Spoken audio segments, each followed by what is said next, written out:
पत्नी के देहांत हुए 15 दिन हो चुके थे। लोगों का आना-जाना बंद हो गया था। वह अकेला बैठा पुरानी यादों में खोया हुआ था कि अचानक उसे पत्नी का लिखा हुआ पत्र मिला।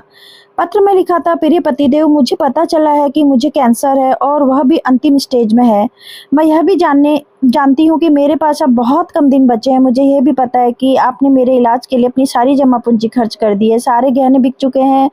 कितनी मेहनत से बचत करके जो प्लॉट हमने खरीदा था वह भी मेरी बीमारी के भेंट चढ़ चुका है। आप क्या समझते हैं कि यदि मैं सारी बातें आप मुझे नहीं बताएंगे तो मुझे पता नहीं चलेगा। आपकी अर्धांगिनी हो, जिंदगी के 12 साल आपके साथ गुजारे हैं। मैं आपके चेहरे को पढ़कर जान जाती हूँ कि आप किस हालात में हो गए हैं, मगर मेरी मजबूरी देखिए कि मैं आपके आंसू भी नहीं पोंछ सकती। आप अकेले में जब रोते हैं तब छुपकर देखती हूँ और फिर खुद भी रोती हूँ। कमबख्त जिंदगी हमें किस मोड़ पर ले आई है। हम एक दूसरे का दर्द भी नहीं बांट सकते, एक दूसरे के आंसू भी नहीं पोंछ सकते। आप समझते हैं कि आपको रोता देखकर मैं कमजोर पड़ जाऊंगी। इधर मैं नहीं चाहती आप कमजोर पड़े। कितनी बेगानी हो गई हूं ना मैं। आपकी उदासी का कारण भी आपसे नहीं पूछ सकती। आजकल सब जान पहचान वाले मिलने आ रहे हैं। शायद अब मैं 1-2 दिन की ही मोहताज हूँ। शायद मेरी यात्रा पूरी हो चुकी है। ये कैसा बुलावा है जिसका मुझे पहले से पता है। मुझे मरने से डर नहीं लगता, मुझे डर लगता है कि आप कैसे सह पाओगे मेरी जुदाई।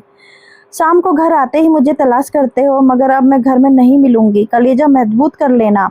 जानती हूँ कि आपके लिए बहुत मुश्किल होगा मुझे बुलाना।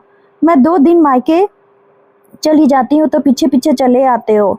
अब तो हमेशा के लिए बुलावा आ गया है। हाथ और साथ दोनों छोड़कर जा रही हूँ, मगर आप हिम्मत मत हारना। बच्चे अभी बहुत छोटे हैं। उनसे कहना मम्मी भगवान के पास गई है, जल्दी लौट कर आएगी। मेरे चले जाने के बाद बिल्कुल भी मत रोना, कलेजे को पत्थर कर लेना। आप मुझसे कहा करते थे कि मैं बहुत डरपोक हूँ, बात बात पर रो पड़ती हूँ। अब देखो ना, आपकी पत्नी कितनी मजबूत हो गई है। दुनिया से विदा होने वाली रात दिन दर्द को लेकर जा रही है, मगर एक बार भी नहीं रोई है। हमारे साथ का सफ़र बहुत छोटा था, मगर क्या करूं, अब साथ नहीं दे पाऊंगी। इतना प्यार देने के लिए शुक्रिया, मेरे सारे नखरे उठाने के लिए शुक्रिया, मुझे टूट कर चाहने के लिए शुक्रिया। जानती हूँ आपको मेरी लत लगी हुई है, भुलाना बहुत मुश्किल है, मगर आप खुद को संभालना होगा। मैं रोज़ आसमान से देखा करूँगी।